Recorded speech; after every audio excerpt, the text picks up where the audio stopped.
Alright, Toolerinos, I've got another book review here. Shop Projects Based on Community Problems by Burton. Thought that was an interesting title. And the copyright is 1915. But look at all the list of projects that it has in here. Matchbox, necktie rack, hand loom, box kite, coat hanger, broom holder, bench hook, seed corn rack, feed scoop, bracket shelf, bread or meat board, camp stool, book rack, drawing board, windmill, child swing, fly trap, milking stool, harness rack, flower trellis, sleeve board, water wheel, window box, miter box, picture frame, dishcloth rack, bookshelves, sled, sawhorse, hatchet and hammer handles. That's cool. Wash bench, nail or screw tray, candlestick, hand mirror, flower pot stand, birdhouse, wagon jack, seed corn tester, evener and single tree, like for a wagon, a horse-pulled wagon, farm gate, shoe polishing box, tabouret, not sure what that is, footstool, folding game table, step ladder, automobile creeper, shop tool case, workbench, cow stanchion, chicken brooder, porch swing, jardiniere stand, tool chest, piano bench, magazine rack, telephone stand and stool, medicine or shaving cabinet, cedar chest, writing desk, library table. Now here's, I think the best part. Supplements. How to do mechanical drawing with the tools you would use. Lettering. Tool processes. Squaring stock, gouging, boring, sandpapering, nailing, rafter and brace cuts, reading and writing dimensions, lumber measure, varieties of timber. This was crazy. There's types of oak and stuff in here I've never heard of. It's a huge list. Wood finishing, painting, cabinet finishing, staining, filler, wax finish, shellac finish, varnish finish, care of finishing materials, and the piece de resistance. Tools and tool sharpening, saws, rip saws, cross-cutting saws, saw filing, care of saws, planes, parts of the plane, sharpening planes, sharpening chisels, sharpening knives, care of the sharpening equipment. So this book has straight up how to do these things from 1915, when people still had to do them, before everything was electrical. So it's basically a book of shop projects for like high school shop and whatnot. And what's interesting, harness rack. Okay, this is from the time when people still had a lot of horse-drawn vehicles. Fly trap. Ooh. Child swing, drawing board. It's just every project tells you the dimensions, shows you what to cut, how to make it, explains it, gives you an introductory statement, okay, for each project. Something caught my eye when I was reading about it in here, and I wanted to kind of share. The box kite.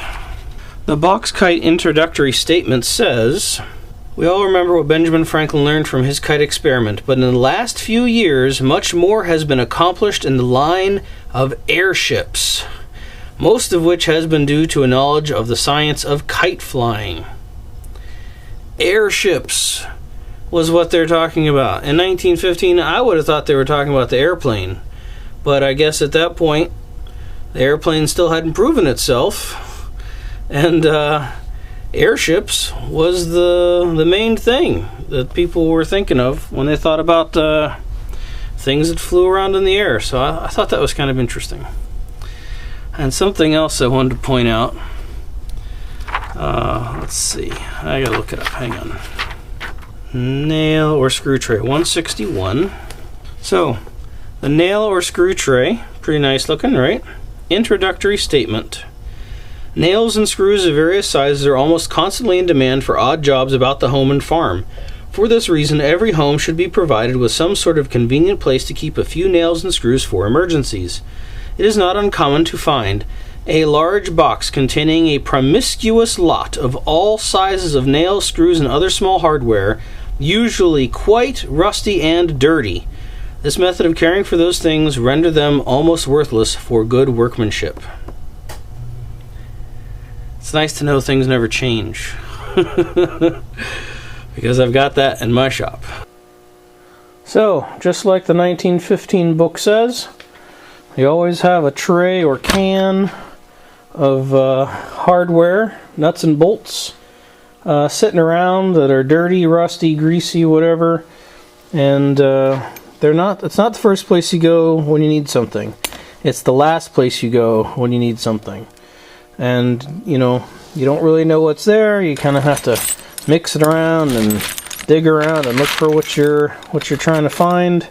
But all sorts of stuff goes in here. There's a bicycle bearing, there's a bushing, probably from a motorcycle axle, another specialty washer. You never know what's going to be in the tray. Here's old vice jaw, a vice hold down for a swivel, and there's the overflow. Deck screws and spark plugs and who knows what, until you look. So the book is right. So I think I need one of those organizer trays. Would be nice to at least sort them into screws and nails and bolts and other. So if you have to look for something, at least it's slightly better organized. So I think I'm going to try to do that. Might be a good challenge. Maybe Scout Crafter would be interested to do something like this as the next challenge, because I can't be the only one who has a tray of random stuff.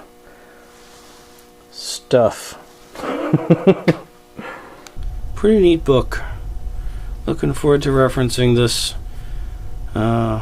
making some projects, and maybe learning how to do some tool maintenance the way they actually did it, not just watch someone do it on YouTube. I'll read about it here. Okay? So something I figured out recently that I would share. See where it says Springfield 7, Massachusetts, USA? I always wondered what the number meant. Here's another example. Novel Manufacturing and Distribution Company Incorporated, New York City, 3, New York. Okay? And this is on my drill press. Rockwell Manufacturing Company, Power Tool Division, Pittsburgh, 8, Pennsylvania, US of A. So here's another example that I had found before. The Cadillac Glass Company, Cleveland, 11, Ohio. That was the branding on the Lufkin folding rule I had in one of my previous videos. And that's what started me wondering what the number was. So here it says 11. So I'll show one more example. Buckingham Studio Incorporated Photography, Washington 5, DC. So I learned what this was by watching an episode of The History Guy, which is a YouTube channel, about zip codes. And starting in 1963, the US started rolling out zip codes with 5 digits. So previous to that, there was these zones for different cities. So each city would have a number of zones. Obviously multi-digit was possible, since that Cleveland had an 11, but that was how it got there. There was the city name and then a zone number, and that's how the post office sorted mail before 1963. Okay, so when we see something old like this, as in Scout Crafter pointed out one in the pencils that he received as a gift recently, that means it had to have been before 1963, because that's when the zone numbers went away and they were replaced with zip codes. Huzzah! Mystery solved.